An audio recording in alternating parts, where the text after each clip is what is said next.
2018 मध्ये एक Marathi cinema house full चालू असतानाही त्याचे शो कापले गेले होते. पण 2024 मध्ये इतिहास पूर्णपणे उलटा फिरला.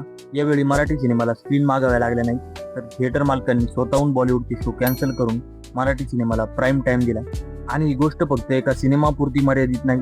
कदाचित आपण मराठी सिनेमाच्या नव्या सुवर्णयुगाची सुरुवात पाहत आहोत. मराठी सिनेमाला अनेक वर्षापासून बॉलिवूडच्या तुलनेत दुय्यम वागणूक मिळत आली आहे. किती चांगला सिनेमा असला, किती हाऊसफुल शो चालू असली, तरी शेवटी मोठ्या बॅनरच्या हिंदी सिनेमांसाठी मराठी सिनेमाच्या स्क्रीन कमी केल्या जातात. आणि याचं सर्वात मोठं उदाहरण म्हणजे मुळशी पॅटर्न. 23 नोव्हेंबर 2018 रोजी प्रवीण तरडे यांचा मुळशी पॅटर्न रिलीज झाला. हा सिनेमा मराठी प्रेक्षकांसाठी पूर्णपणे एक वेगळा अनुभव होता. मातीतली गोष्ट, गावरान भाषा, रॉ आणि रिअलिस्टिक प्रेझेंटेशन, प्रेक्षकांना हा सिनेमा अक्षरशः वेड लावून गेला. विशेष म्हणजे सिनेमा मागे मोठे मार्केटिंग नव्हतं, पण माउथ पब्लिसिटी इतकी जबरदस्त होती की रिलीजच्या 5व्या आठवड्यात सुद्धा अनेक ठिकाणी शो हाऊसफुल चालू होते. सैराट नंतर पहिल्यांदाच एखाद्या मराठी सिनेमासाठी अशी क्रेज तयार झाली होती. पण त्याच वेळी काहीतरी असं घडलं जे मराठी इंडस्ट्री आजही विसरलेली नाही. करण जोहर को प्रोड्यूसर असलेला सिम्बा थिएटरमध्ये रिलीज झाला आणि अचानक मुळशी पॅटर्नच्या स्क्रीन कमी होऊ लागल्या. काही ठिकाणी शो काढून टाकले गेले. परिणाम, ज्या सिनेमाने महाराष्ट्रभर प्रचंड क्रेज निर्माण केली होती, ज्याचा पुढे जाऊन सलमान खानने हिंदीमध्ये अंतिम नावाने रिमेक केला, तोच सिनेमा फक्त 11 कोटींच्या आसपास थांबला. आणि फक्त मुळशी पॅटर्नची गोष्ट नव्हती. वर्षानुवर्षे मराठी सिनेमांसोबत असंच होत आलं आहे. कारण मराठी सिनेमाची समस्या क्वालिटी नव्हती, समस्या होती विजिबिलिटी. लोकांना सिनेमा आवडत होता, पण पुरेशा स्क्रीनच मिळत नव्हत्या. पण 2026 मध्ये पहिल्यांदाच गेम बदलायला सुरुवात झाली. आणि यावेळी मराठी सिनेमा स्क्रीनसाठी लढत नव्हता, तर थिएटर मालक स्वतः स्क्रीन देण्यासाठी तयार होते. 21 मे रोजी एका बाजूला होता करण जोहरचा धर्मा प्रोडक्शनचा चांद मेरा दिल. मोठा बजेट, मोठी स्टार कास्ट, मोठी मार्केटिंग आणि महाराष्ट्रातील मेट्रो सिटीज हे त्यांचं मुख्य टार्गेट ऑडियन्स. दुसऱ्या बाजूला होता प्रवीण तरडे यांचा देऊळ बंद 2. आणि अचानक परिस्थिती 8 वर्षापूर्वीच्या मुळशी पॅटर्न सारखीच दिसू लागली. सुरुवातीला सर्व गणित बॉलिवूडच्या बाजूने होतं. चांद मेरा दिलला हजारो स्क्रीन मिळाल्या होत्या, तर देऊळ बंद 2ला त्याच्या तुलनेत खूप कमी. लॉजिक सांगत होतं पुन्हा एकदा मराठी सिनेमा मागे पडणार. पण थिएटरमध्ये जे घडलं ते बॉलिवूडसाठी एक मोठा इशारा होता. चांद मेरा दिलचे अनेक शो रिकामे जात होते आणि दुसरीकडे देऊळ बंद 2चे शो हाऊसफुल जात होते. फक्त पुणे किंवा मुंबई नाही, तर संपूर्ण महाराष्ट्रातून प्रेक्षक थिएटरमध्ये गर्दी करत होते.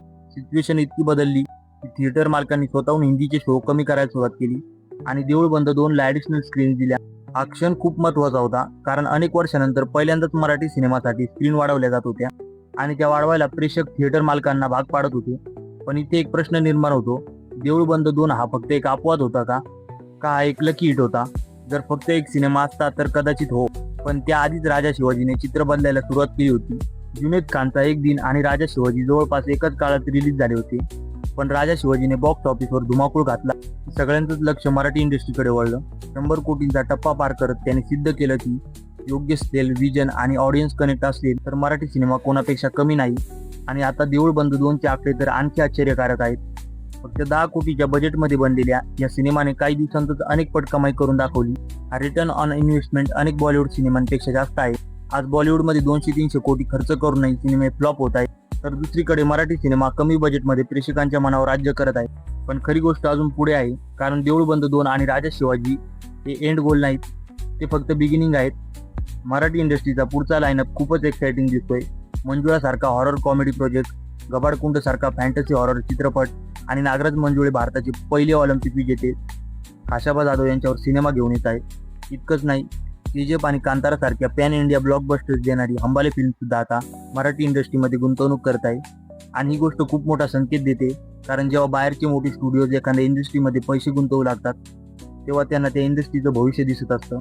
5-6 वर्षापूर्वी मराठी सिनेमा बॉलिवूडला टक्कर देऊ शकतो असं म्हणणंही अवघड वाटलं असतं. पण आज परिस्थिती बदलताना दिसते. प्रेक्षक बदललेले आहेत, त्यांच्या पसंती बदललेल्या आहेत आणि सर्वात महत्त्वाचं म्हणजे आता लोक भाषा बघून नाही तर कॉन्टेंट बघून थिएटरमध्ये जात आहेत. म्हणूनच आता खरा प्रश्न हा आहे, देऊळ बंद 2 आणि राजा शिवाजी हे मराठी सिनेमाच्या नव्या युगाची सुरुवात आहे का, की हा फक्त काही काळाचा ट्रेंड आहे? तुमचं मत काय आहे कमेंटमध्ये नक्की सांगा. व्हिडिओ आवडला असेल तर लाईक करा, शेअर करा आणि असेच दमदार कंटेंटसाठी चॅनलला सबस्क्राईब करायला विसरू नका. धन्यवाद.